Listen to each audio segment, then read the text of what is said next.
जीवन को सीख देने वाली प्रेरणादायक कहानी। एक बार एक छोटे से गांव में एक मूर्तिकार रहता था जो बहुत ही सुंदर और आकर्षक मूर्तियां बनाता था। लेकिन अब वो आदमी थोड़ा बूढ़ा हो गया था। उस आदमी ने सोचा कि क्यों ना अब मैं अपने बेटे को मूर्तियां बनाना सिखा दूं, तो मेरा बेटा भी इस गांव में मशहूर हो जाएगा। आदमी ने जब अपने बेटे से इस बारे में बात की तब बेटा भी मान गया। अगले ही दिन बेटे ने मूर्तियां कैसे बनाते हैं ये सीखना शुरू कर दिया। कुछ वक्त बाद बेटा भी अच्छी मूर्तियां बनाने लगा, क्योंकि जब बेटा मूर्तियां बनाता तब उसके पिता उसके पास खड़े रहते और उसे समझाते रहते कि क्या गलती तुम कर रहे हो। कुछ वक्त बाद बेटा अपने पिता से भी अच्छी मूर्तियां बनाने लगा। गांव वाले लोगों ने भी बेटे की मूर्तियों को पिता की मूर्तियों से ज्यादा अच्छा बोलना शुरू कर दिया। बेटा ये सब सुनकर काफी खुश हुआ। बेटे की इतनी तारीफ सुनकर पिता बेटे से भी ज्यादा खुश हुए।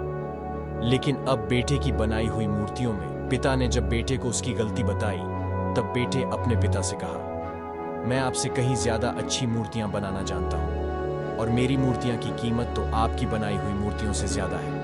अब आपको मुझे सलाह देने की कोई जरूरत नहीं। बेटे की ये बात सुनकर पिता चुप हो गए और वहां से चले गए। फिर कुछ दिन बाद बेटे ने अपने पिता से कहा कि मुझे लगता है कि मेरी बनाई हुई मूर्तियों की कीमत उतनी नहीं होनी चाहिए जितनी अभी है। मुझे लगता है कि मुझे दूसरी दुकान में अपनी मूर्तियां बेचनी चाहिए, इससे मेरा ज्यादा मुनाफा होगा। पिता ने कहा, ठीक है, तुम अपनी अलग दुकान खोल लो। बेटे ने अपनी अलग दुकान खोल दी और अपनी मूर्तियों का दाम अपने पिता की मूर्तियों से ज्यादा रखा। अब जो लोग पिता की मूर्तियां ज्यादा खरीदते थे उन्होंने बेटे की मूर्तियां जिनका दाम भी ज्यादा था उनको खरीदना शुरू कर दिया। बेटा बहुत खुश था कि मैं अपने पिता से ज्यादा अच्छा मूर्तिकार बन गया। कुछ वक्त तक तो सब कुछ ऐसे ही चलता रहा, लेकिन कुछ वक्त बाद लोगों ने बेटे की मूर्तियों को देखना भी बंद कर दिया। अब लोग पिता की दुकान पर ज्यादा जाते और वहीं से मूर्तियां खरीदते। बेटे ने अपनी मूर्तियों को और अच्छे से बनाने की कोशिश की ताकि लोगों को उसकी बनाई हुई मूर्तियां पसंद आए, लेकिन कोई फायदा नहीं हुआ। बेटा कोशिश करते करते थक गया। अपने पिता की दुकान पर इतने लोगों की भीड़ देखकर बेटे को काफी गुस्सा आया।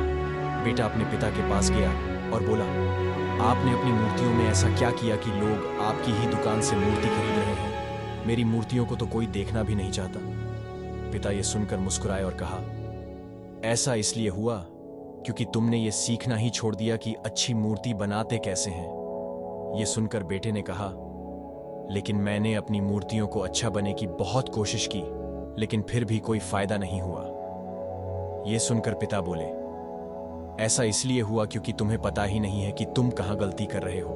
तुम्हें पता ही नहीं। मैं तुम्हें जैसा मूर्तिकार बनाना चाहता था वैसे तुम बने ही नहीं, बल्कि थोड़ी सी तारीफ लोगों से सुन लेने पर तुम्हारे अंदर इतना घमंड आ गया कि तुमने अच्छी मूर्ति बनाना सीखा ही नहीं। तुम थोड़े में ही इतना ज्यादा खुश हो गए। यह सुनकर बेटे को अपनी गलती का एहसास हुआ।